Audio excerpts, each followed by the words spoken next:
Hello and welcome to Fraggle Talk, Back to the Rock, the unofficial Fraggle Rock podcast brought to you by TubbThings.com. This is the podcast where we cover Fraggle Rock, Back to the Rock, episode by episode, along with the talented producers, performers, writers, and builders who help put it together. I am your host, silly creature Joe Hennis. In this special podcast episode, we're talking about the brand new Fraggle Rock special, The First Snow of Fraggle Rock. Joining me is the Back to the Rock executive producer and performer of Gobo Fraggle, Sprocket, the architect doozer, and himself. It's John Tartaglia. Hi, John. That was the best intro ever. Hi. Hi, good to see you. Good to have you back on the podcast. Glad to be here. So I want to remind our listeners before we get started that spoiler warnings are on. So we'll be talking about this special in great detail. So if you haven't seen The First Snow of Fraggle Rock yet, head over to Apple TV, watch it, and then come on back here and finish the podcast. Yes, please. Yes, and then or watch it again. Go watch it twice. I think so. Yes. Yeah. Rewatch it and rewatch it and rewatch it, please. Right, and then tell your friends to rewatch it and make sure they sign up for Apple TV, and then also write a letter to Apple and let them know how much you are Fraggle Rock. Speaking my language. Yeah. Right? Yeah. No, we got a whole system here. Everyone's doing it. Everyone's doing it right now. We need you. So I got to tell you how pleased I am not only to see a new Fraggle special, but to see another holiday special. So first of all, I want to ask, at what point did you find out that you're going to be continuing the Fraggle Rock, Back to the Rock story through this special? I think we knew, oh my gosh, probably a year ago, if not more. I think that Apple was so excited with, season 2 and Back to the Rock and the reaction to it. And so it was like, how do we do something new and different with the Fraggles? And I think that everyone agreed that like Night of the Lights was a big success and that, holiday specials are something that everyone looks forward to. And they're a great way to reintroduce or introduce people to this world and these characters. There's some people who are going to stumble upon this who are going to watch a Charlie Brown Christmas or something else that's on the service and go, oh, another holiday special, and then they'll be introduced to Fraggle Rock, and that'll bring more friends into the fold. So I think it was a really smart move by Apple to want to do something that would both continue our story forward and do something brand new for our Fraggle fans, and then also give folks who maybe don't know the world of Fraggles and a kind of way in. And was the plan always to do something that was holiday related? Like you said, you had just done the Night of the Lights, and of course there's the old Fraggle special from the old show. I wouldn't have thought that Fraggle Rock was synonymous with Christmas, but here we are. So was that always part of your plan? I think so, because we like, everyone always talks about the bells of Fraggle Rock. I mean, at least for myself and everyone who grew up on it, who's working on the show on Back to the Rock. Everyone loves that special and how impactful it was. And then there's something just magical about seeing these characters in this like wintry, icy, snowy time, in their knit hats and their little vests and scarves and things like that. And we kind of went there with Night of the Lights a little bit, and then we were like, let's take it even further, and we kind of started like laying out like the Fraggle holiday lineup of like when Night of the Lights happens and when this happens. And it was kind of exciting to think about, well, what do the Fraggles do when we're close to the holidays, but it's not quite there? That feeling, we wanted this to kind of be the feeling of, it's the first time. If you live on the East Coast of the country, or at least I can relate to this as a kid, that first snow is magical. That first time you get your first snowfall, it's like, oh my gosh, it's winter. Like now all the exciting winter things are going to happen. And then when you don't get that first snow, what happens? If you go through a dry period and you're used to having snow on the ground for the holidays and there's nothing, how does that change things? So it all just started to feel like a really good story to tell with the characters. I appreciate what you said about the lineup of when each part of the holiday shows up, because I feel like there's not really like a question among fans. I mean, we can figure it out, but that question of, so does that mean that we're not celebrating the other holiday, or like is Christmas different every year for the Fraggles? And it's like, no, it's all there. You can celebrate it all. Yeah. Well, it's like human holidays, right? Like there's a bunch of holidays that happen kind of within this span, this wintry span. And so we thought at first, we also were kind of like, oh, is it too much? And we're like, no, wait, like that makes sense. Like, if you're someone who celebrates Christmas and New Year's and Thanksgiving and like there's a lot of different things, and so we just wanted to find a way to also to celebrate the magic of what's that season like in the Rock for them. What does it mean? What are the kind of fun things that we look forward to as humans that the Fraggles might also kind of have their spin on too.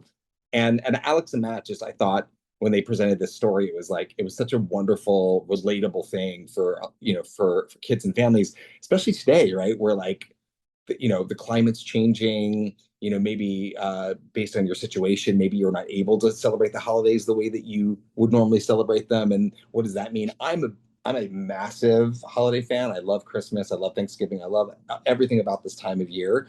And I also am very much like that person who has like his hard and fast traditions. And when I don't get to celebrate them the way I'm used to, it definitely like I get this weird anxiety about it. Like, oh my gosh, I'm not really celebrating Thanksgiving the way I should, or I'm not really celebrating Christmas the way I usually do. And it's such a good moment. It's this doing this special has really completely changed my view of it this year. I'm like, wait, you know what? It's different than usual, but that doesn't mean that it's any better or any worse. It's just different. And I need to appreciate the moment I'm in. So we just realized that was like a really important story to follow. I totally agree with you. Although I will say, if I have a Christmas where I don't watch Muppet Family Christmas, then Exactly. it's all out the window. I can't deal with that. No, that happens to me every year where I'll literally like get to like December 26th and be like, oh my gosh, I didn't watch this, I didn't watch that. Oh, Yeah, and I right. get mad at Yeah, myself. And I'm like, wait, but I just wasn't supposed to. It's okay. it's true. Yeah, we'll be fine. Yeah. Um, so are you already thinking about like, are you going to do another? Are you considering doing another Christmas special at some point?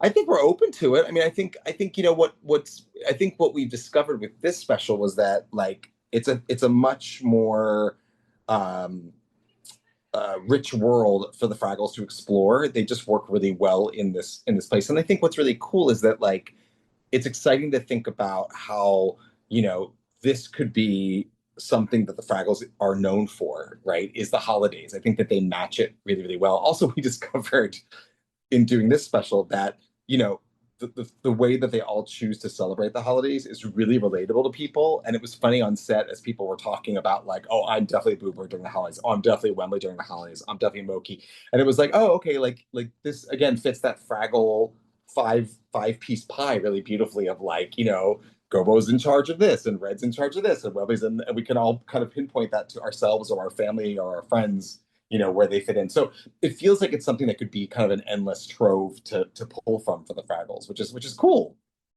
Yeah, I love that. We want to be like the puppet version of Mariah Carey with Christmas. Like if she owned Christmas music, Fraggles want to own the holidays. I love that.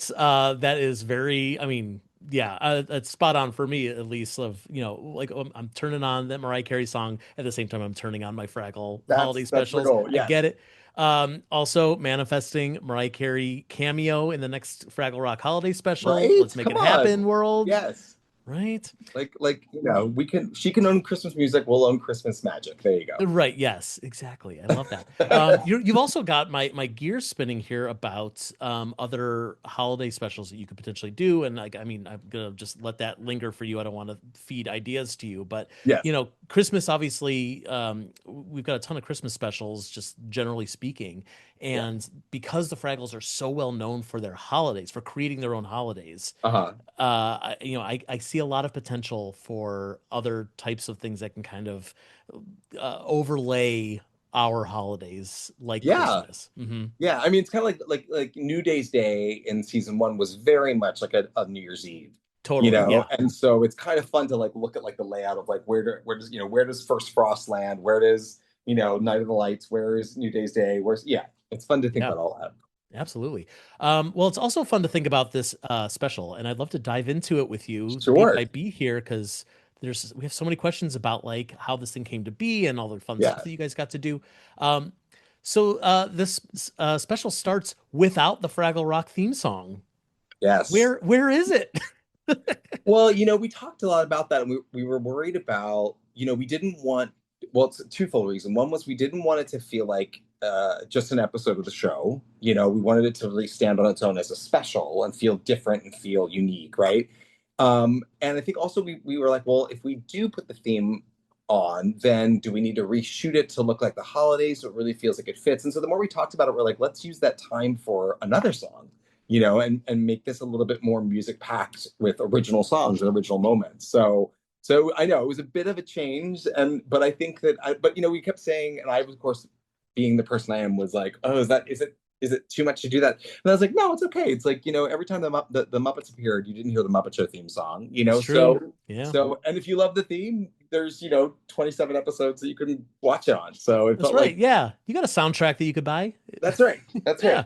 right. So yeah, we do start with this new song, which I didn't get a title of it, because Can you feel it? Can You Feel It? Yes. Which it sounds so, I don't know if this is deliberate. It sounds so much like Can't Stop the Feeling by Justin Timberlake. Like to Oh, the point funny. where Okay. I was like, is this just a straight parody? No, it's just, No, no, yeah, no. same style. Definitely like that feel of, like, because we talked about, like, it has to feel like super positive, super anticipatory, super like the Fraggles are ready to, it's like that feeling of, like, again, waking up and be like, oh my gosh, it's almost time to celebrate the holidays. Like all that when you see that box of decorations come out, or you see that first a peppermint mocha at Starbucks or whatever, you get that Right. super excited feeling. Yeah, and it's a bop. I mean, it's very danceable. Like Yeah. that was a good song. Yeah, it's Um, definitely stuck in our heads for a long time. I bet it did. And as you alluded to before, we get to see one of my favorite things, which is Fraggles in winter hats and sweaters and scarves and things. Yes. I love it. I imagine that was a blast for the costuming department to get to knit all these little tiny Fraggle costumes. Well, yes, and a big shout out to them, because our creature shop, they always go above and beyond, and they spent literally, I think they had 5 weeks of pre-production up there, getting ready for it, and they made individual looks for every single character. So that's what I love, is like it's not just let's run out to Target and buy a bunch of kids clothes and modify it. Like they made everything you see on screen from scratch. And we also pulled some stuff from the original series too, which was fun to kind of go through and be like, ooh, like this pair of mittens from 1984 looks really cute on this Fraggle and stuff like that. So Oh, I there's love that. there's Yeah. yeah, there's lots of little, if you're really eagle-eyed and the original wintry episodes of the original series, you might see some pieces of that in the costuming. Someone at the Muppet Wiki is already like, okay, so that's Brule's earmuffs are I now hope on. so. Yeah, I right. hope so. As they should. Yes. Yeah, exactly. Everyone is here. We see like the storyteller and Large Marvin, Poggy, World's Oldest Fraggle, the Grizzard. I appreciate that you really threw everybody in there, if not just for like the it's beautiful whenever there's like 100 Fraggles back there, but this is an episode that features so much on Gobo that I feel like everyone else has to take a little bit of a step back. So if that has to happen for the story, then we might as well have everyone in there. Yeah, we just felt like it was a chance again. Like, if you've never seen the show before, you're like, wow, this is an incredible cast of characters, and you get a little taste of everybody. And if you have your favorite character, if you love Storyteller, if you love Poggy, if you love Berry Blueberry, whoever, you get a chance to kind of have a moment with them, which is nice. Yeah. And also props to Donna Kimball for singing as the storyteller. That like diva moment. And then right into Moki. Oh, it's so good. Yeah. I forget. Oh God, she's so talented. I forget She's so that talented. she's everyone. Oh, Yeah, so good. yeah, she's so good. I have to shout out that in the song, Red is holding a pair of boots, and Fraggles like notoriously don't wear boots except for traveling Matt. And you are so funny, because on set, I'm not kidding you when I say this, we literally sat there and talked about this for like 20 minutes. We went back and forth. Like, Karen was like, because Karen brought that up, she's like, I don't know. And I was like, I know. And I was like, what do we do? And the more we talked about it, we're like, in the Fraggle world, just like Boober always washing socks that we never That's see right. Fraggles wear, we're Yep. like, they probably have boots and they use them for something else bizarre. And they decorate with them or something like that. And we're like, let's just leave it at that. But like, she's excited to have them. We Yep. don't know what they use them for, but we literally said that. We're like, if you're a Fraggle fan, like we all are, like, you're like, wait a minute.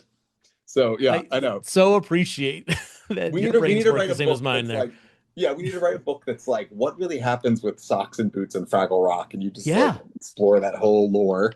There's oh man, the mundanity, that's not a word. Like how What is mundane it? it would be to do like a whole episode about like, okay, we got to break down this footwear thing. Right. It's a big deal. It really is. Yeah. Yeah. Just for continuity's sake. Yeah. Um, also, Barry Blueberry sings a line here, and you of course play Barry Blueberry, Yes. and his singing voice is not really what I expected. He's got like this baritone. Uh, tell me about that. Was there a choice there to kind of alter his voice for singing a little bit? Yeah, we decided to make him a little bit like Andy Williams and kind of like I Yeah. actually it's funny because we Andrew and Sam who record all of our songs and are co-writers on all the music. They we had this like idea, this grand idea of like doing like a Barry Blueberry Sings holiday album. And it's just like, it's like an Andy Williams kind of thing where it's like, his face on the cover and very like old school, like, nostalgic Christmas, but just like Barry singing every holiday song and just Yes. doing it in the way Barry would do it, which is very over the top and very affected and like, having like guests with him to like duet, but like totally singing over them. Yes. So I really want to do that someday. Just like how Barry, like, and he probably is always talking about it in the Rock. Everyone's like, yeah, Barry, we know about your album, like, But yeah, We don't have record players, but we all have the album. yeah, he sings them live for everybody through his microphone that gets amplified. And yeah, he definitely like I think like he has like that Jim Neighbors, like he puts on like a certain voice when he's singing. Because what we realized, like we didn't really ever hear him sing before, really. So Yeah. it felt like a fun thing to kind of play with there. Now it's canon. That's how he sounds when he sings. He's got a very present voice. Yes. Yes, he He's does. very trained. He's very trained. Trained, right? Yeah. Yes. So the title of the special is the first snow of Fraggle Rock, and I know when that was announced, a lot of people were like, "It snowed on Fraggle Rock," but obviously this means it's the first snow of the year. It's the Yes. first snow of the season for Fraggle Yes. Rock. So Yeah. come on, Well, folks, get on and board. there's been snow in the Yeah, rock, but we never really saw an actual snowfall. And right. so we talked about that. We're like, well, that's interesting. Like, how does the snow get there? Because we've Yeah, like in Bells of Fraggle Rock, you've definitely seen that the caves are iced over. There's snow on the ground, and it's like, wait a minute. So we talked about that, and we're like, well, if their tradition is that the Doozers and Icy Joe bring it from the ice caves and spread it around so that everyone can play in it, so they can still experience that, and kind of in that classic Fraggle way, they're the Doozers doing the work, which by the way they love. They're not doing of it course they do. because they want to. Yeah, And then we were like, well, what if like for the very first time they actually get a actual snowfall, and how do we do that? So we kind of went through all the different ways to make it happen, and it just felt like a really lovely way to kind of give them a different version of snow than they're used to at the end of the special. Spoiler alert. Yeah. sure. Right. Yeah. Yeah. And it's one of those things that like I wouldn't have thought of. Like they're in a cave. Like it can't snow. Like there's a ceiling. Yeah. Yeah. Like didn't even think about it.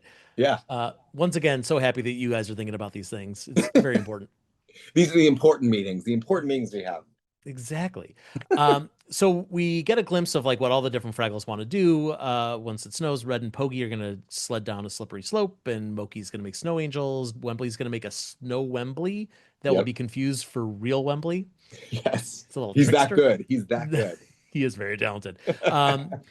Okay, so Boober wants to use the snow to make recipes that call for snow. For example, he's using a snow reduction to prepare a radish linguine and a hot Yes. snow broth. And Gluey Rudy pops up to point out that hot snow broth is just water. Yeah. It's just water. Yeah. Now, I watched this special with some of the Tough Pigs crew, and this was like this runner throughout with Gluey Rudy is easily our favorite part of the special. Yay, Every good. I'm time so he glad. popped up, it was hysterical. Not only is Gluey Rudy just a funny character, but like his disdain for like He's this so this thing. annoyed. He's It so annoyed by it. it's giving big like Elmo hating Rocco energy. You know what I mean? Yes, and my favorite moment in the entire special, and at first we were like, is it gonna work? But I think it works so well. Is at his very last moment off camera. Yes. Like you don't even see him. He's like, come on! Like he's so annoyed. And it makes me laugh every time I watch the cut now. It's so funny. It's the best. Yeah. That's Frank Meshkalite, right? Playing Yeah. Rudy. Yeah, and he loves doing it. And he, that puppet is such a good example of like it is the most simple puppet in the sense of like it's just basically a little, foam latex shape on a stick with a little trigger. But the things that he does with it are so funny. The way he makes him hop up and turn around and do his little like his little neck kind of extending when he gets pissed off. It's great. It's the best. Let's get some action figures of Gluey Rudy. We can. Right. We need a I want one on Rudy. my Come on. desk. Right? Yeah. Do you remember those old toys you would like throw against the wall? They were like sticky and they like Yes. climb down the wall. It's like we need like a Gluey Rudy version of that. Yes, and it'll just be covered in dog hair by the end. Yes. Yes. Yeah. So Gobo is tasked with singing the new song of the season, and like he clearly hasn't written it yet. No. Did he procrastinate? I don't know. Just Probably. didn't. Yeah. Yeah. But your performance here as Gobo with that like nervous manic Gobo, I think is terrific. Like Thank you. it's relatable. I I think it's funny. loved doing that. It was really Mhm. fun. And it was fun to like to see how far we could take that with Gobo because it's not an energy you really see from Gobo very often. So it was fun to play like when Gobo is like caught in the moment and is covering in front of like his friends who are innocently just like, yeah, it's gonna be so great. Like, how do we play that? I had like the most fun doing that. It was great. Good. I'm glad. You know, on the old show, the old Fraggle Rock, Gobo's main job was that he was an explorer, and like Yes. that was his job. And you guys have made it clear that in Back to the Rock, his job is that he's a songwriter. And Yes. there's all these little bits that kind of show up here and there where he's like he writes a little ditty, you know, for Yep. Wembley or whatever it is. It's always super cute. And so getting to see him here with writer's block, or as he calls it, rock block, Rock Block, yeah. is a nice little twist on seeing Gobo's responsibilities kind of go into pot, and now we have to figure out how to solve it. Yeah, and also I think it's, to me it's so relatable as like as someone who oftentimes feels very responsible for keeping everyone happy around him or Mhm. like, when it comes to the holidays, like being like the one who like puts up the decorations. It doesn't when you're not able to do that for whatever reason, you do feel this intense anxiety and this intense sense of like, I'm gonna be responsible for everyone else's holiday or everyone else's whatever being ruined, and I could relate to that. I was like, yeah, I know that feeling. And especially as a writer, as someone who like makes a lot of stuff and creates a lot of stuff, sometimes it's really horrible when people are like, and when you turn in that script, it's going to be so great. You're like, right, yes, that script that I absolutely have started writing, and you're like, crap, I have a day to write it. Like, Yeah, it's right. like we've all been there. We've all been there. So yeah. I feel like I work well on that kind of pressure deadline of like, you got an hour, I kid. do too. Go. I'm not sure how healthy it is, but I No, it's not. definitely I'm the same way though. It's like I'm a king of like, procrastinate and then do it the last minute. So, Yep. but I need to be better about that. So Gobo's helping me. Good. I'm glad. So I have to shout out this next scene where Gobo stumbles on Little Rago. Yes. I've said this before in the podcast. I love Little Rago. I love this running gag that Little Rago keeps thinking that people are saying his name, but it does not even sound anything like Little Rago. At And all. now Gobo literally says, "Hey, Little Rago," and Rago's like, "Are you You talking to talking to me?" me? Yeah. I love how Alex and Matt write for that. They love that character, and Ingrid Hansen is so genius the way that she performs Little Rago, and just yeah, he's a great like example of like everyone's welcome at Fraggle Rock. Like even this little weird guy who just like we don't quite understand what And his for like deal is. a character who has essentially one joke, and it's like hardly even a full joke. Like it's Yeah, it's so like small, and it makes me laugh every time. yeah, it's such a great runner, and it's funny because when they wrote him in, I was like, he was the first like incidental character we got to, and I was like, I can't believe they put Little Rago in here, and I'm like, oh, I'm so glad they put Little Rago in. Yep. There was a time in which I really wanted more of like a backstory or a feature story on Lil Rago, and like like let's really figure out like what's Lil Rago doing out there, and Yeah, what's yeah, yeah. not for his name or What's his whatever. deal? And Yeah, now, but at this point, no, thank you, no. yeah. Keep Lil Rago exactly where he is. One note is beautiful for this character, and Yes. also I love that it's an original puppet. It's one of the original background cave creatures that we just kind of turn into Little Rago. And I love that like now you can like watch the original series and be like, there's Little Rago, like he's There he just is. like hanging out in the back. Yeah, That's right. We're gonna check in with the Gorgs here. When we saw them last, Ma had just announced that she was expecting, and yes, immediately now we're cutting straight to that giant egg. We see a huge egg. yes. Okay, lots of questions here. Understandably. All right, was the intention always that Gorgs lay eggs? I mean, this is one of those things where like I know when you announced when you came up with the idea of like, we're gonna have a new Gorg, it's like, okay, now we got to figure out like Gorg reproduction. Yes. It's so funny. We talked so much about this. And at the time of Back to the Rock season two coming to a close, when we knew mom was going to be pregnant, we didn't really talk about the mechanism the mechanism of how that happens. We just kind of said that'll be a great thing to do for like, Yeah, next time we see them. yeah. Um, and then when we realized we were going to do this, we're like, well, we have to talk about the baby. Obviously, we have to bring the baby into the world. And we really debated on, like, we went back and forth a few times about, like, do we just show them already with baby in hand? And then it was like, no, there's something kind of glorious about adding to the canon of how Gorgs give birth, which, by the way, I don't think anyone's ever thought about, Nope. or should. And Right. then also like what for Junior, like what does that mean, right? That anxiety, that exciting anxiety, but also the true anxiety of, oh, when this happens, what's it going to be like? And again, it kind of fits the expectations for the holidays, right? Like the Gobo has this expectation of what he needs to do for the holidays. The Fraggles have this expectation, and now Junior has this expectation of having a little brother. And what's it going to be like when that little brother arrives, and all the things that you think it's going to be. I remember this when my little sister was born. I had all these expectations of like that, like Hallmark television moment of like holding the baby and the soft gentle light and all this. And like it's never really what you think it's going to be. It's wonderful in a different way, but it's different. So yeah, so we talked about that, and then we talked about how hilarious it would be if Gorgs hatched eggs. Like it's unexpected and it's different. And you look at, like, to your point, you look at the size of the egg, you're like, how? Don't talk about it. Like, let's just do it. um and yeah, so the more we talked about it, the more we're like, this seems like such a fun way to just like show this moment on camera without it, being upsetting. And just kind of adding to the canon, and then, making it this big giant moment that kind of, in a good way shocks everybody. So yeah, it was a fun thing to we just started laughing, actually, the more and more we talked about it. We're like, this could be really funny. At one point we didn't do it, of course. At one point we thought, how funny would it be to open on like Pa sitting on the egg? The like Pa's Yes. the one who has to like warm the egg, like it Yeah. happens in a lot of the animal kingdom. Sure. And Yeah.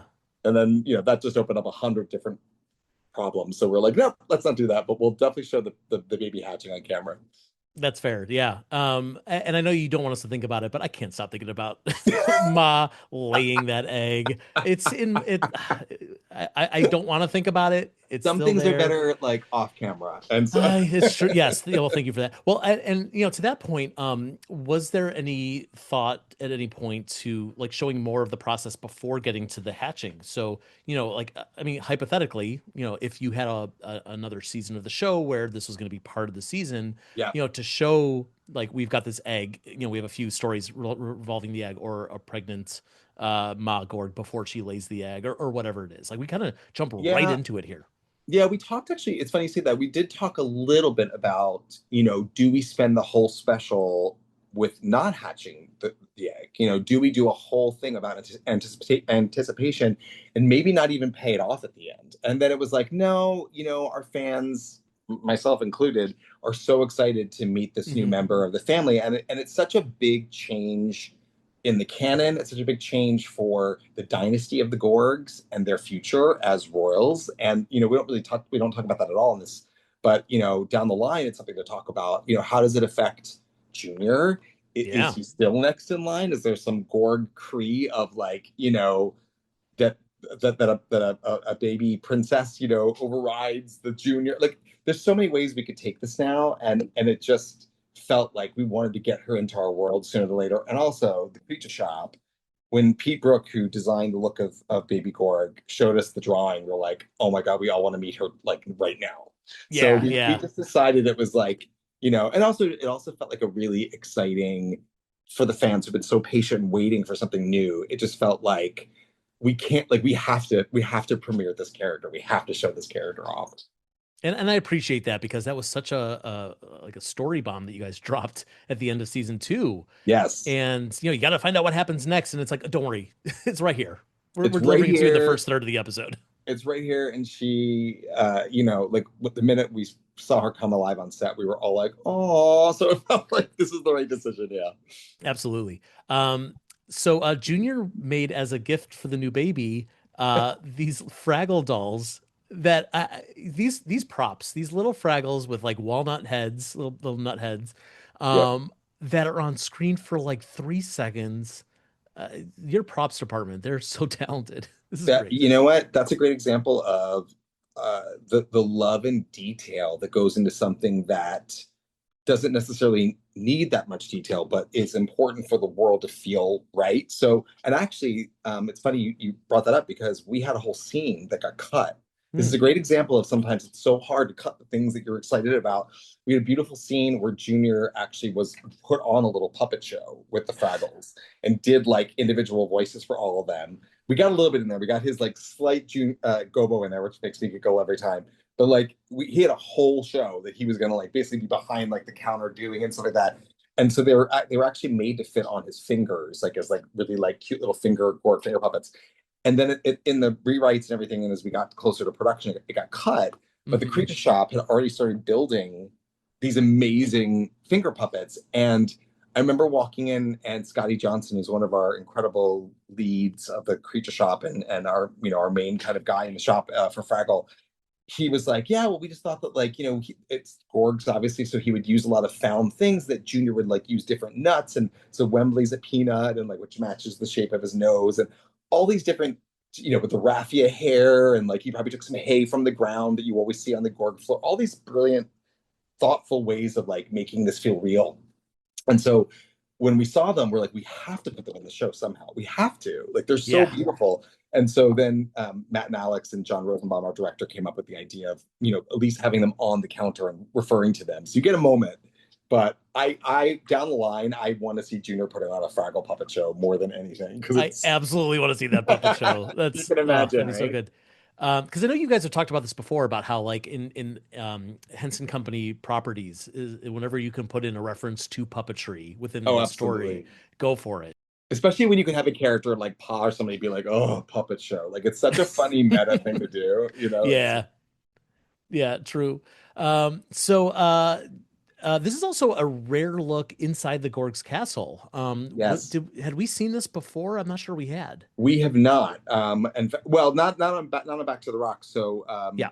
we had an amazing new a set designer named Pedro, or production designer, who came in and joined us for these specials. And his whole idea of like of how he wanted to show the inside of the castle, and we had a few things we wanted to really nod to. If you know the original series, like the hay on the ground was an important thing. The feeling that the castle was in a bit of disrepair. So if you look really close, you can see like tree roots growing through the cracks of the stone and things like that.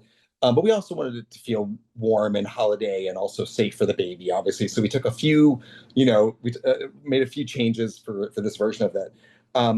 But when you look at that gorgeous castle that you see in Back to the Rock from the outside, it just opened up the doors of like, oh my gosh, the stained glass windows. What does that look like when there's light coming through? And now we have this beautiful living area with the if you know the original series, that wonderful stove they used to always have with that Sure. boiling kettle, that's Yeah. there. Great. So we tried to like show all that stuff and nod to it. But yeah, this was two brand new sets that were made just for these holiday specials, and it's I'm so happy with how it turned out. Yeah, it's really beautiful. Yeah. I really hope you get to tell more stories in that set. Me too, me Right? too. I hope Yeah. there's more. So Junior is worried about being a big brother, and he has this great moment. A spotlight shines down on him, and he sings, "How do I know if I'm ready?" I'm not going to do an impression of this little song, Yes. and immediately cut short by Pa. We're not singing. This is Yes. not a singing moment. Yes. We were like, maybe we'll like let fans think for a second that like Junior's gonna have a big song here, and then Yeah. again, brilliantly, Alex and Matt wrote that the pod just cuts them right off. Like we don't have time for Nope. a song. Yeah. But Pa says it's going to be weeks before this egg hatches. Got plenty of time. Don't worry about it. And boom, that shell explodes. Yes. This reminded me very much, and I don't know if this was intentional, of baby Sinclair and dinosaurs hatching for the Yep. first time. Was that Yep. was that on purpose? It's a little nod. Yeah, we talked about that because it's such a wonderful moment, and we just decided that like like baby Sinclair, this baby would also make a grand entrance in a way that no one expects. So, and we were all big fans, of course, of dinosaurs too. But it also just felt right that that she wouldn't just be like tap tap tap crack, that she would be like, bam, I'm here, I'm a Gorg baby, Yeah. and that she's kind of got this scary, in a good way, scary, like funny, scary, uh, you know, amazing presence right away for a newborn baby. Like she's pretty much, she's ready to go. Yeah, she So is fully formed. She can talk. We see in a minute she can walk already. she makes like dead eye contact right there, I'm in charge, I'm the baby. Like it's amazing. Like it's the way Kira Hall performs the baby is so funny.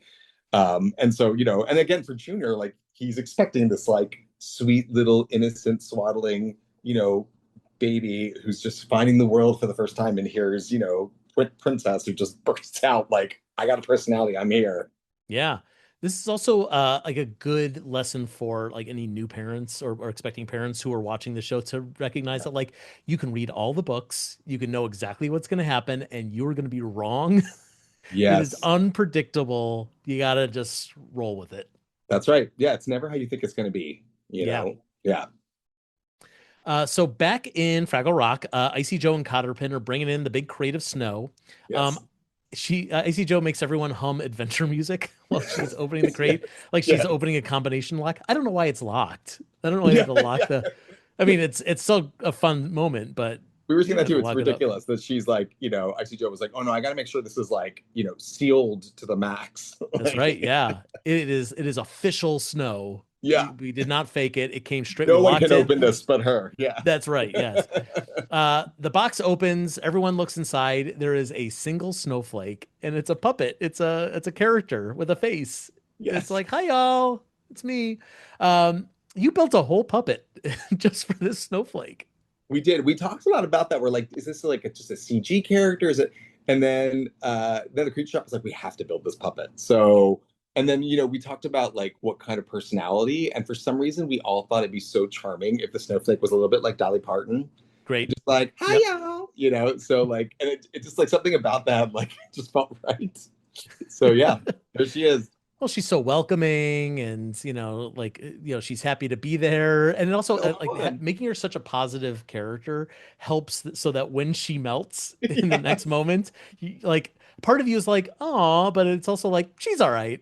she's fine She's with like, it. bye. She's used to it. Yeah, like it's Yeah. actually we talked about that. Where like she can't melt in like a really upsetting way. It has to be kind of like a magical like bye. Like she's just like, this is my thing, and everyone's like, oh okay. Yeah, yeah. It also makes me wonder why Cotterpin and Icy Joe even bothered. Like they knew they were bringing in one snowflake. Right, like all Still the put it in build that up big. for that. Yeah, Right. like thanks a lot, guys. But thankfully for Gobo, until there's more snow, his song is postponed. He's got a little extension on his deadline. Um, so okay, so Red says, "Pardon my language, but this is Rinky Dinky Stinky," and everyone gasps. And then Moki calls Red by her full name. And if I heard it right, it's Redmond Jane Fraggle. Is that right? Yes, yes. Where does Redmond Jane Fraggle come from? I don't want to uh like jumble things up in my brain. I think Redmond was 100%, I think, invention of Alex and Matt. 100%. I think Jane was put in as a tribute to Jane Henson, and Oh, that's nice. I don't want to just Mhm, make that up. I'm mhm. 90% sure that that's true, but we always look for like little things like that. And Karen, the reason I remember this, I think I remember Karen being really happy about that and thinking that was really lovely. But yeah, but Redmond was like, I remember like I read it like 6 times. I got the draft. I was like, oh, oh my God. Like, Yeah. and it just felt hilarious. And then we all talked about, we're like, is that actually her full name, or is that just like I love to like jokingly call people with like a fake middle name. So I was like, is it like kind of like a made up like name that Yep. Moki says when she's being very serious to Red? But it made us laugh every time on set when we did it. It was so silly. It's so good. I mean, look, we talk a lot about adding things to the canon, and Yes, I think this is going to add to the canon. I think people are going to take that as official, but we did it. but also the specificity of giving her a middle name that's a real name Because if it could have been like if it was like Redmond Radish Fraggle, then it's like okay, well, Right, we don't know. That could have been anything or something that's like right. over the top fraggly. But Jane, just Jane, okay. And then it makes you go like, what if she went by her middle name? It'd be so weird if she was Jane Fraggle. Like it'd be totally change it. So, Oh yeah. God, Jane Fraggle. Wow. I know, but now Um, I'm happy to hear you say it adds to the canon. I love this. That I makes do. me. I mean, anything you guys do, whether it works or not, I love when you add things to the canon. It's Why so not? far everything's been worked as far as I'm concerned. Oh, But good. Oh, thank God. Good. and then speaking of adding things to the canon, the next scene, Gobo wanders into another cave and meets this like living moss. It's a big moss wall with three faces in it. Yeah. Again, incredible. I mean, this doesn't look like it was the most complex puppet to build. I mean, I could be completely wrong, but that you built another unique character to this episode Yeah. that really only exists so that Gobo has something to say out loud to someone, like he did with Little Rago.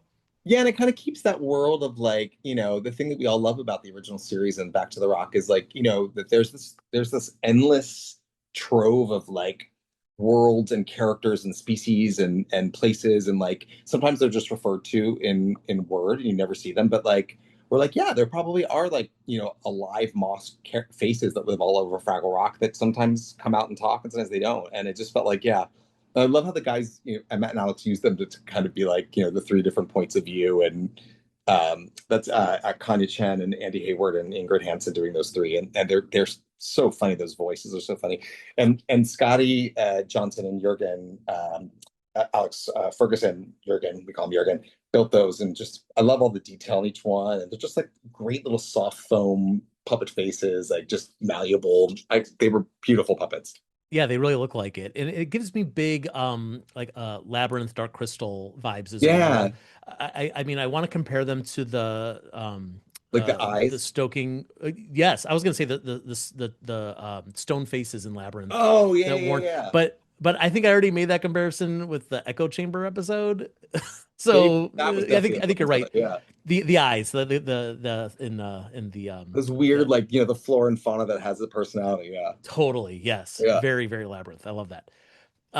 So Gobo goes to Doc's workshop to get Traveling Matt's postcard, slips on some water, hits his head. That'll be important later. yes. Uh, and we see Traveling Matt. He's in Mountain Town talking to some plastic snowmen, telling them that he got Gobo an incredible gift. And the postcard, as Gobo reads it, gives him some very specific It's instructions. so ridiculous. It's It's so silly. ridiculous. I love it so much, especially when he's like right now. Yes, right now. Like I love it Yeah. so. Yeah, it's so silly. And the fact that it includes it's not just like take two steps here and then take a jump over there. It's like you're gonna meet this brown-eared flooby named Rick, and Yes, you're gonna give him a high five, and you're gonna follow the honk of the gooseworm. yes, yes. I mean, all these ridiculous. Like what? Yeah. Yeah, why are they there? Why is the gooseworm there? That is the most terrifying puppet I have ever seen on this show. We well, I think always fun to introduce like weird new characters, right? And I remember Totally. that totally came from Alex and Matt, and then it was funny to like to basically like say to the creature shop like, here you go, we need a goose worm, and then they designed that weird looking puppet. We're like, yes, that looks so weird and bizarre, and why not? Yes. It's like a Um, giant worm with a duck bill. It's and then woof. Jordan Lockhart, who performs that character, who he has the best off center sense of humor.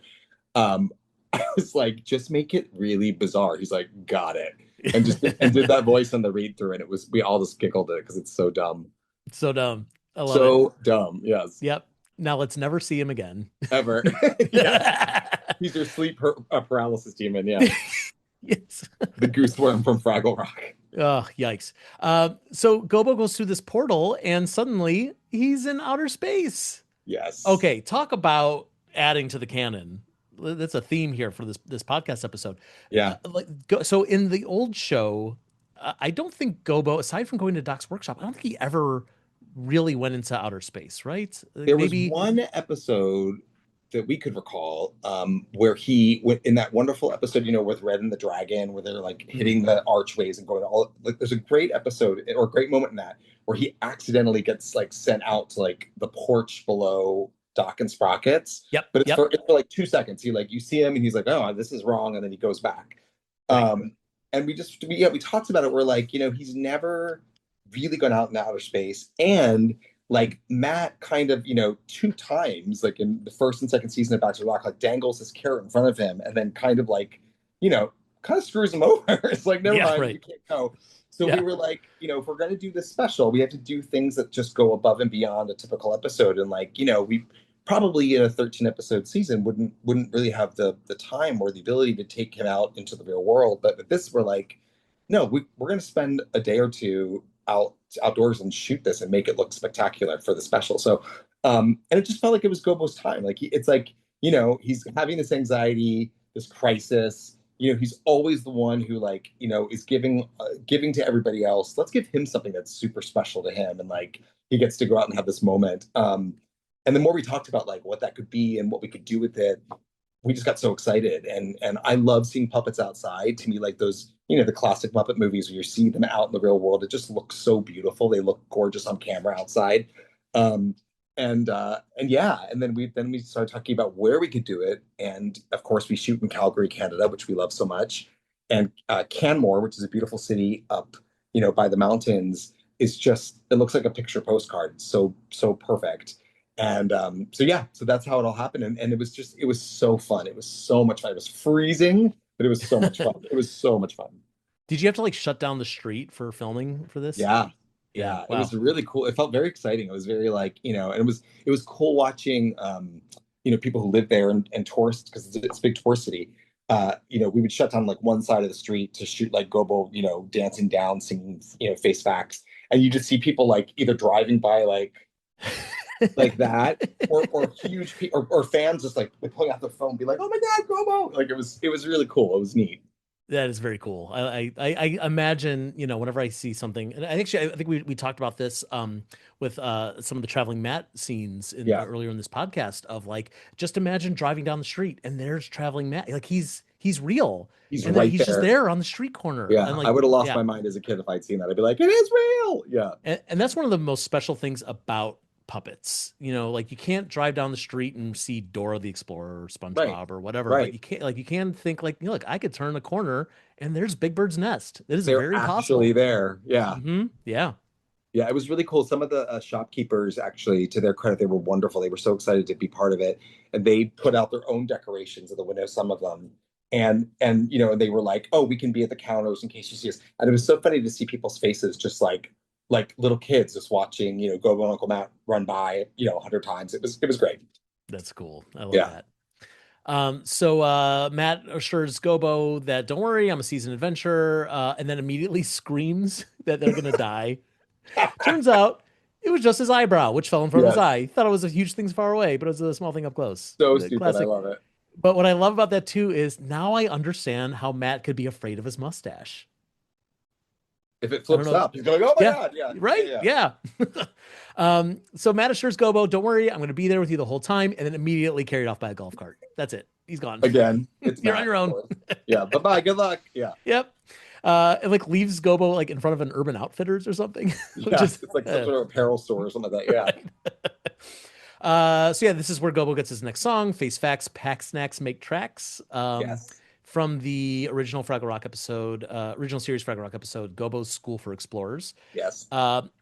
This is cute because I appreciate that you don't try to go do too much. Like it's just Gobo walking down the street, and we get Yep. alternating shots of like Gobo, like the puppet Gobo walking down the street, and then his little feet. feet. Yeah. I'm always curious about when you do little feet things like that. Are you like hanging down off of like a I don't even know, something that's hanging? What are you doing? You tell me.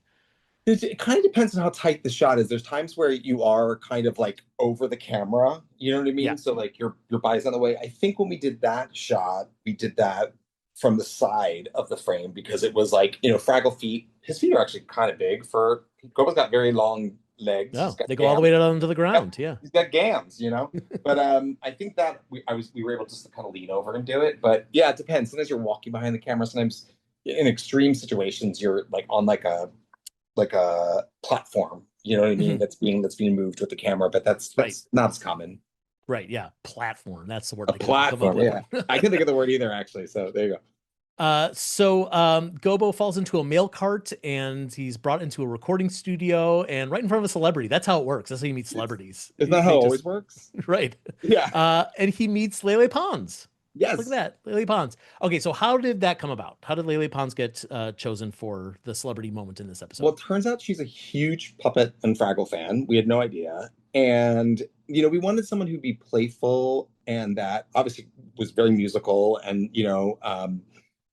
she had shown interest in doing something with us, but also when we realized that she was pregnant with her first child, um, it really just fueled like, oh wow, this is such a beautiful way to like also talk about expectations and talk about, her anxiety and her um not fear, but her worry about, what to expect and how much her life is going to change, which also just kind of lined up with the Gorg storyline. It lined up with Gobo storyline. It all kind of seemed to really work. And she really wanted that moment to be documented. She was like, this is, I'll never have this again. I might have another baby, but I'll never have my first again.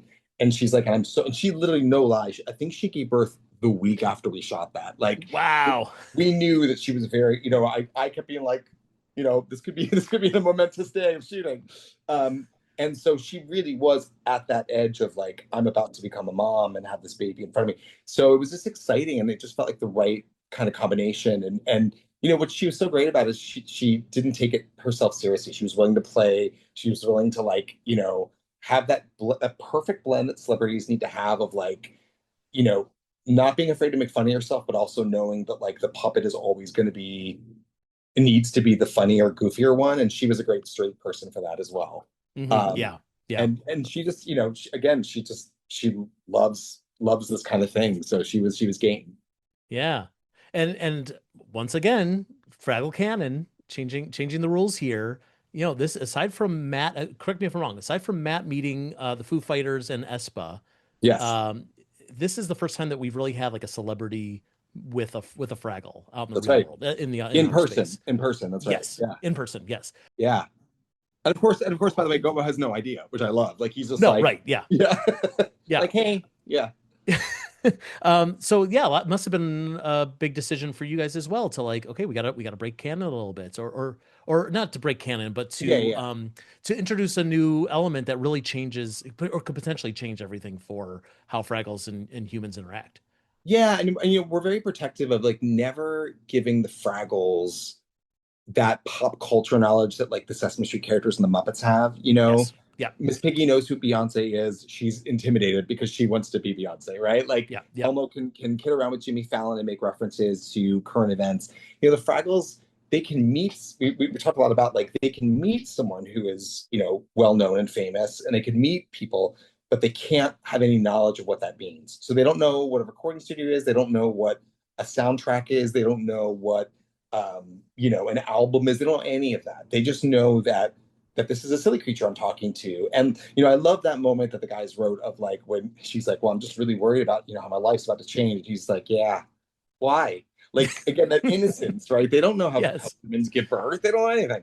So we kind of were like, if we're gonna do this, like the Foo Fighters, things like that, it just has to come from a place of innocence. Because if the Fraggles lose that innocence, it just kind of destroys everything that's been laid before. And we're so protective of that. So they can, meeting silly creatures is already a big thing. But if it's going to be a famous silly creature, they can't ever be like, I love your movie. Like, it Right. can't be Yeah. like that. Yeah. Yeah. Yeah. Um, and yeah, and as you said, like she talks about expecting and Go has no idea what that means. Was this in like an I Love Lucy situation where like you're not allowed to say the word pregnant?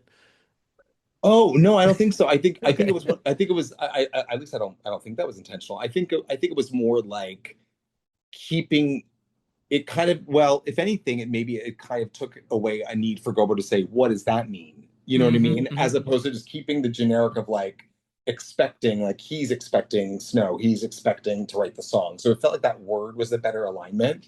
But Yeah. yeah, Yeah. I don't think it was like we cannot say this word.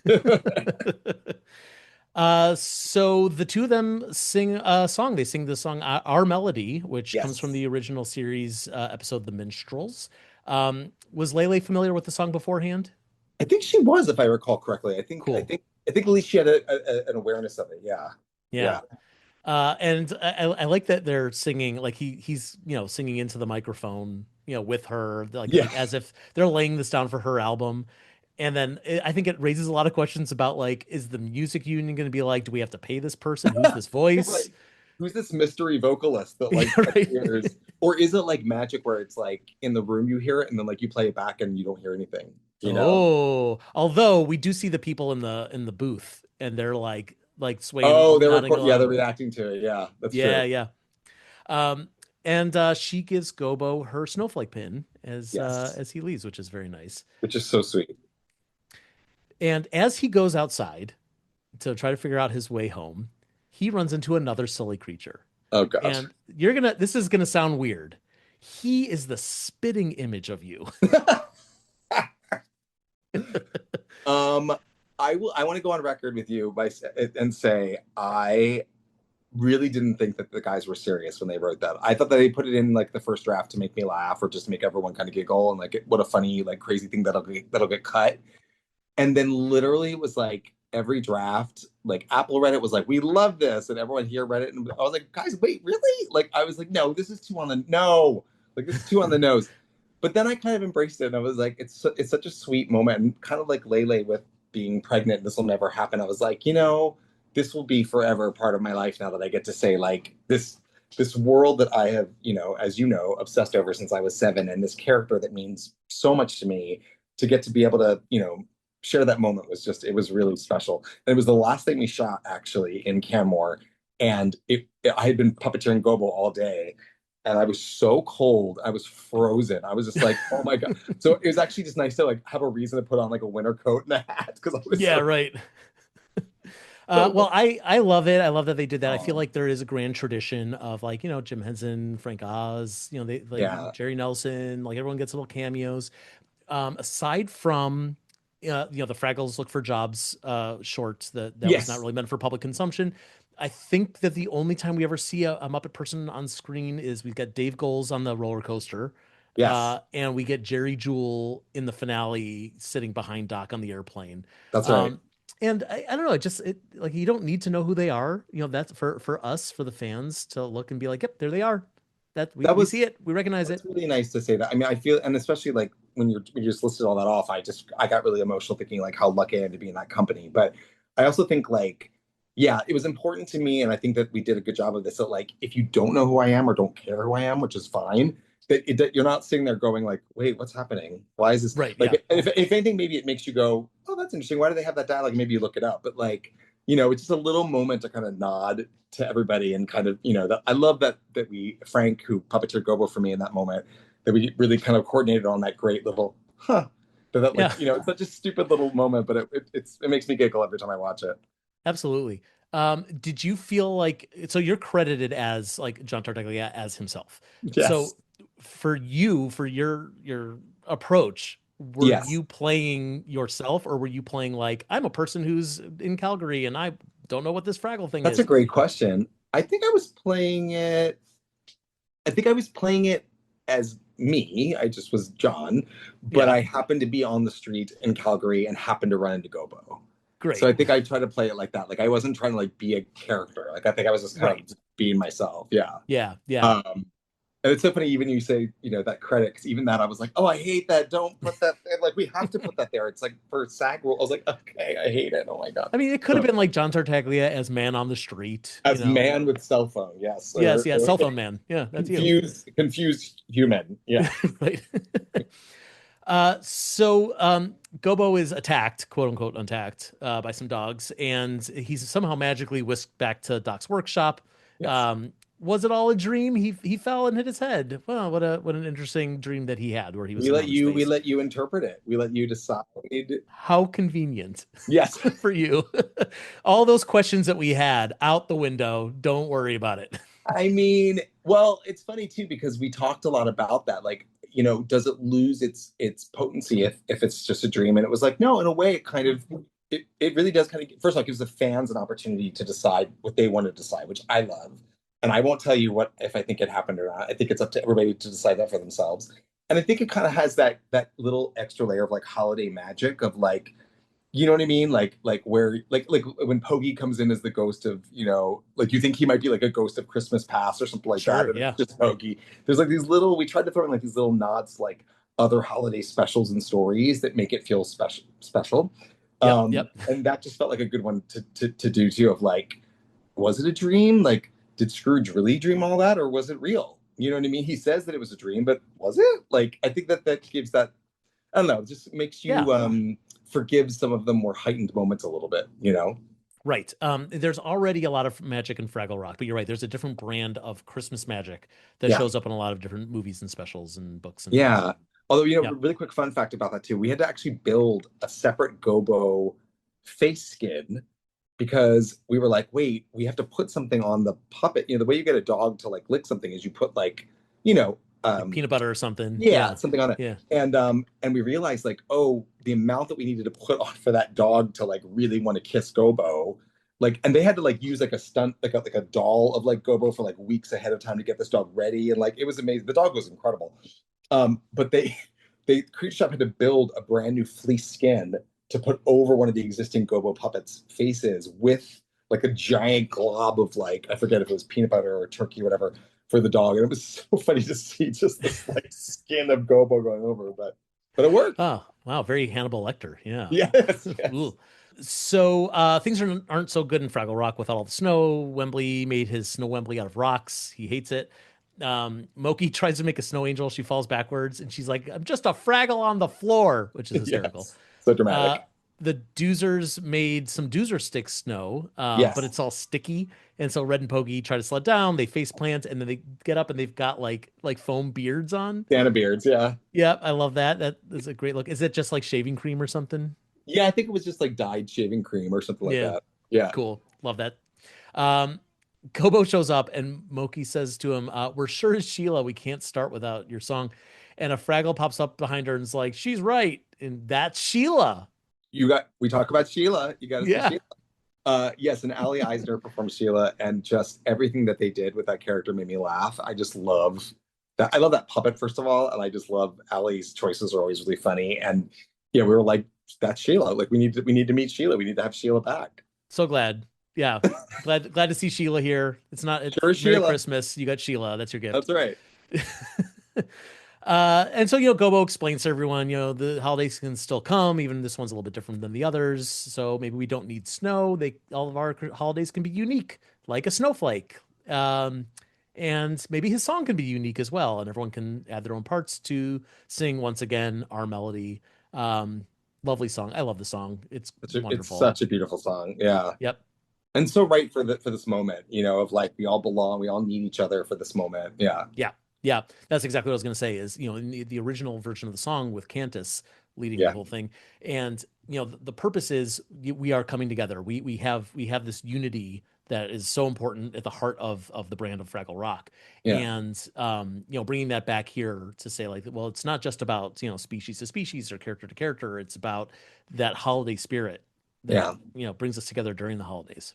Yeah, it was really emotional to film it too, because that monologue Gobo says, it was one of the last things we shot, and we had this time back together after not being together for filming for a while, and so it was really actually very difficult to get through that monologue for me, just because it literally said everything I feel about this group of people that make the show, about we all need each other, and just why don't we just celebrate this moment and enjoy being together. I mean, I'm even thinking about, I'm getting teary-eyed. Like, it was just a beautiful, well written, beautifully written moment by Alex and Matt, and just standing there in front of everybody having to do it. I was just like, this is my feeling for everyone here. I love you all, That's And then beautiful. to go into Yeah. the song, it was just that, and then that music, it's just so lovely. Yeah. Yeah. It really is. Yeah. So over in Doc's workshop, she created this snow machine for her and Sprocket, and we get another cute little shot of her dancing with Sprocket. So fun, right? And also, by the way, like just really nice to see Lily Cooper in Doc's workshop. That we didn't have Yes. to do a Zoom thing where she just shows up on screen. Yes. I read somewhere someone said something about that, and they were like, like, why wasn't she in Night of the Lights? And it was like, I think we talked about this, but she was about to have her baby. during the night, she actually couldn't, be in the special. And so she was really thrilled. She's like, yes, I get to be in a holiday special with the Fraggles. Well, So, if Lele Pons could show up a week before Lily Cooper, come on. You could have. Come on, Lily. No, it's fine. It's fine. Yeah. So a hole bursts in the snow machine thing, and the wind's carried into the Fraggle hole, and it's snowing in Fraggle Rock. Yes. Presumably for the first time, they get actual falling Yes. snow in the rock. Yes. That's practical snow, right? That's not It is. Yeah. The actual snow blowing out of the hole was CG just because that would be too hard to control. But totally. The actual snow falling was all real, and that was so beautiful on set to film. That's great. It looked magical. It was just gorgeous. It really does. Yeah. You would think that it's Fraggle Rock. It should be like multicolored snow, sparkly snow. It's like, no, just snow. It's magical enough. That's all you need. Because it's also like, it does kind of answer the question then of like, now it justifies why at the end of the show you see them playing in a lot of snow, and it's like, okay, it's definitely snowing. It's definitely snowing. You're right. So everyone's happy now. The Doozers are excited about all the work they get to do to shovel the snow. It's snowing also in the Gorgs garden, and we get this beautiful shot of sweeping over the garden, and we see the trash heap with the Christmas lights all over her. Nice that she got a little moment in here too. In the rock, Red gets to do her sledding, and Wembley makes his snow Wembley. Boober makes his snow linguine, and here we get Gluey Rudy. He tastes it. He agrees. He likes the pasta. He gets it. The melted snow really does make a difference. It so pays off. It does. And then Gobo finds the snowflake pin, and maybe it wasn't a dream all along. Huh. I don't know what to think. That's the thing. You get to decide, right? It's like, did Layla give him that pin? Has he always had the pin? Like, it just kind of gives you a million different ways to look at it. It's true. And our last shot here is that snowflake, no longer melted, flies in front of the camera, wishes everyone a happy holiday. Yeah. Glad you got a little bit more use out of this one-shot puppet. So, I mean, it also kind of, to your point earlier about her dissolving, it made me feel better. Like, okay, she's fine. She's back. Yeah. She's great. She's enjoying a moment. Yeah. Tiny Tim, who did not die. That's right. And then the last thing I want to mention here is I was watching the credits and just curious who was playing who. One thing I wasn't sure about, Ben Durocher is credited as the Fraggliest Fraggle. Yes. Who is that? Who did I miss? That's the Fraggle that's at the end with Wembley, who's like, looks just like you. Oh. And he looks in the cooler. Yeah. The most because we were like, let's make a Fraggle that just feels like as over the top as you could possibly go in every way possible. So, and he feels like the most fraggly Fraggle. I mean, that's like being the most humanist human. I don't know what that would look like. So ridiculous. It's so ridiculous. Yeah. Is he the one that has the big teeth? Yes. Those teeth are so weird. I know. When they made him in the shop, it was like we all walked in and we just all started laughing because we're like, it's so big. Like those teeth are so big and ridiculous. We're like, yeah, it's very silly, like a Fraggle. That's right. It has to be as silly over the top as possible. He's so fraggly. He gets a giant roll of teeth. That's what someone on Muppet Wiki needs to do is like, because there's probably like literally probably 5 Fraggles I can think of from the original series and Back to the Rock who have teeth. Like, who are the Fraggles who have teeth? Okay, so you say that, but there was I think after season 2 of Back to the Rock, one of our writers, Katie Lynn Miller, we were talking about, I'm drawing a blank on which character it was, but there was a character with teeth. Barry Blueberry, probably, right? Was it Barry? He has teeth. He does. I don't think it was Barry. It may actually have been a Muppet or a Sesame character. I'm drawing a blank now, but we were commenting on like how creepy it was that this character had teeth, and then we started brainstorming of like, well, when is it creepy that they have teeth, and when is it not creepy? Like it's weird when Elmo grows teeth, but we don't mind that. Like Dr. Teeth has them, or Dr. Teeth has teeth. Yeah. Right. So this is really like I feel like this is the time now that we have a character who's almost defined by his one giant row of tooth, and yet is loved and belongs on the Rock and celebrated for that, and in a very fraggly way, and like you're like, all right, yeah, great. I'm so glad we got to the bottom of that. Well, I give credit to Ben too, because I he made that character so ridiculously adorable, like with the voice, whatever that voice is. So I'm excited to think of where that character could go in the future. The way that Back to the Rock has embraced these one-off and background characters is such a beautiful thing. Oh, thank And you. sometimes I feel like you're doing it just for the super fans or for the Muppet Wiki to track everything, but it adds so much to the world that Yeah.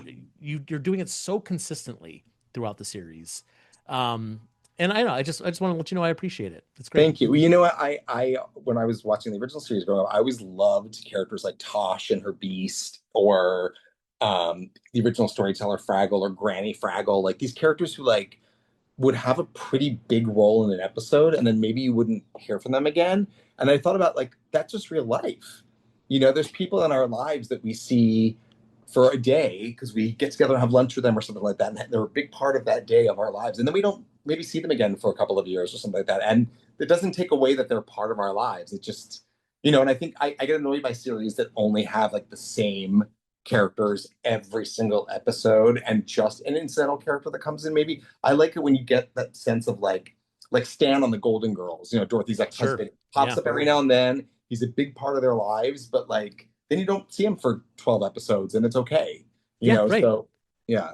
Because you've built a world that is growing and changing, and that's also kind of I feel like an important theme to the show, where you're doing this continuation / soft reboot of the old show, and it's like we have to keep evolving, we have to keep growing, and I think one of the many ways that you're doing that is by having these characters who can just kind of show up, or show up for a minute and then we don't see them again ever, or whatever it is. Well, and hopefully it makes you wonder, like I was saying earlier about like the Berry Blueberry holiday album, like you almost want to know, like you almost like want to like pan the camera over and be like, okay, I'm seeing what's happening with Wembley and Boober, but like what's going on over here with Barry and Sherry for the holidays? Like I want to follow them to like their holiday feast. Like I feel like that's like there's a lot of weird conversation happening there. Like, what is little Raggo up to right now? We got to check in. What is Raggo doing? Like is he like how does he celebrate for snow? Come on. John, that brings us to the end of this special, but like it was such a delight to get to revisit it with you. Thank you for making it. I really hope that there's more Fraggle stuff coming from you guys. Me too. Well, and you said this at the beginning, but it's true. It's like it is so up to us and the fans. And I know I say this every time, but it's really true. If there was ever a time where I will say, if you want more Fraggle Rock, you need to get people to watch the special. So please spread the word, tell your friends, tell your family, make it part of your holiday tradition. Like that's what will keep it going. So absolutely. Well, thank you again for joining, and everyone go to Apple TV, go watch the special, go revisit all of Fraggle Rock Back to the Rock. Let everyone know that they should be watching it as well, and everyone, happy holidays. John, happy holidays to you too. Happy holidays. I hope it's a beautiful year ahead, and that, like you said, there's more Fraggle magic altogether.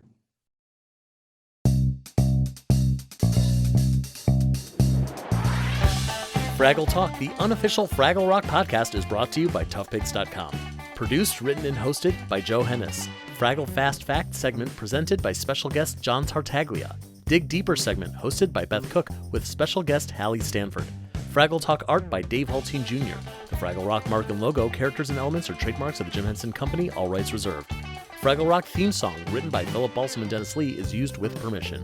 Special thanks to the Jim Henson Company, Apple TV Plus, and the entire Fraggle Rock Back to the Rock family. For more from Tough Pigs, please find us at Tough Pigs on Twitter, Facebook, Instagram, and Patreon. Thanks for listening, and we'll see you next time down at Fraggle Talk.